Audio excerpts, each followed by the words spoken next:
Hey, everybody. Welcome back to another episode. Hey there, Kate. Hello, hello. Hello, hello. Today, we are going to talk about a very hot topic among our students and probably among copywriters in general. And that topic is how to price your services.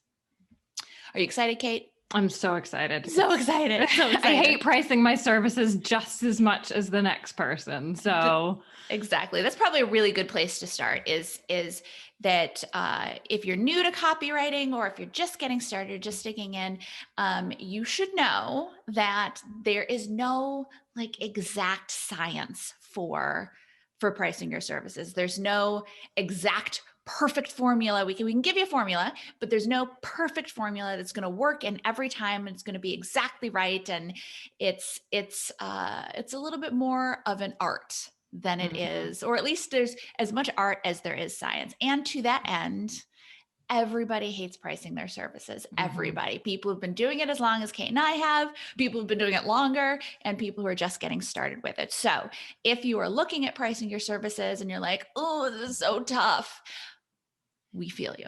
We Yep. absolutely feel you.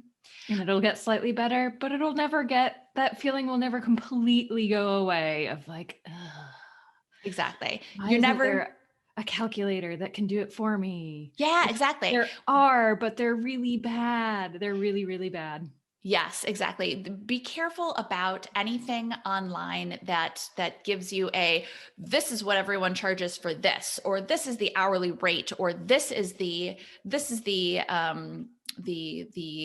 salary for this role. Those tend to be wildly off, and I don't know where they get their information from. But To give an example, someone shared a calculator in the group recently, and I was like, oh, let me just see. And so it was like, plug in the number of hours of training you have, which it went up to 100. I'm like, well, certainly after, 10 years of doing this, I have more than 100. So I maxed it out. How many home pages have you written? So you could plug it in based on the service. So I chose a homepage, just, I've done a lot of them. Put in how many I've done in my career, which was, I think, also maxing out the number they had on the calculator. Forgot what other choices there were. And when I hit, how much should you charge? It was $13,800 for a homepage. Which oh well, good luck. I'm sure, and I said it in the group, I said, I'm sure there's some copywriting gurus out there who would say, yeah, you should absolutely charge $13,800 for a homepage. I've never done that. I will never do that in my career. And good luck finding a client that will pay you that. That is not an ideal client. That is a client that is getting fleeced. Mm-hmm. Mm-hmm. Absolutely. Yeah.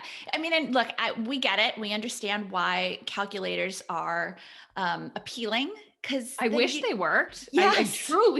I was like, ooh, maybe this is the one. No, exactly. And it makes you think like, well, I can just plug in the numbers, then I won't have to think about it. But here's the thing. Every single client is different. Every single project is different. Every single scenario is different. Every homepage is different. So you are going to have to figure out your rate for each individual project with each individual client. And the same thing too is sometimes people say, all right, well, I'm going to create a package and I'm just going to charge this amount for this amount of, I'm going to do a 3 email package. I'm going to charge this amount. And then that's all set there. But that doesn't work either. Mm-hmm. Yeah, every email is going to be different. And not every client is going to want 3 emails. They might want 7, or they might want none, or they might want an email and a homepage, or who knows. I don't think in my career had the client who wanted the exact same thing. And even if they did want something similar of like, oh, I need 5 pages on my website, they were 5 different pages, different clients, different amount of ramping up to get the information needed to even write it.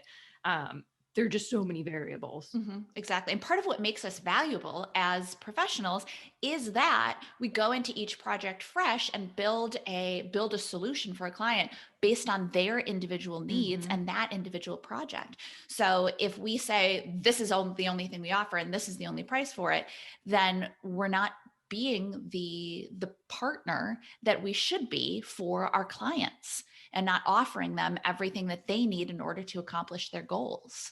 Yeah, exactly. And I think as time goes on, you might have, okay, this client, I priced this project for this amount. This client is kind of similar, but here's this extra thing they need. And so you'll have a baseline, yes, and you don't have to throw everything out the window, but you're still looking at it from a fresh perspective. And, we always say you never have to quote your rates when someone's like, how much do you charge? Ask them what's the project. Ask, and not even just what the project is of, I need 3 emails and 5 social media posts. Okay, then dig into that. What types of social media posts? Are they ads? Are they just posts? Are they, do you tend to do long ones? Do you notice who engages with what type of post more? Am I pulling content from blogs that are already written? So it's not as, it's a faster process if you already have what you're working with, or are you creating it from scratch?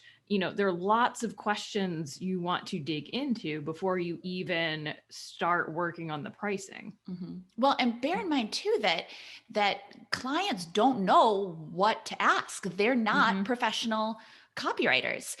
So the only thing they know to ask is, oh, are you a copywriter? Are you available? And how much does it cost? That's the only thing they know how to ask. So instead of automatically going, oh, I have to figure out what to tell them my cost, that's the only thing they know how to ask. So take a step back and you can say to them, you know what, that's a really great question, but I can't really quote you a price until I have a better understanding of your project, which by the way, is completely reasonable. And any potential client should appreciate that you're not just throwing out numbers, that you're figuring out what this project is going to entail. The second you start asking those questions, they realize, oh, this quote is based in reality. It's not just here's my number and it's pulled out of wherever. They want context too. And so you need that context for yourself to give an accurate number and not just say, well, let me see how high I can go, or hopefully they pay it. You need to do the work to show them as well. Yeah. Well, I mean, how could you possibly quote anything without knowing what it is? It's like, all right, well, I'm gonna, this is my price for this car. It's $500 for this car.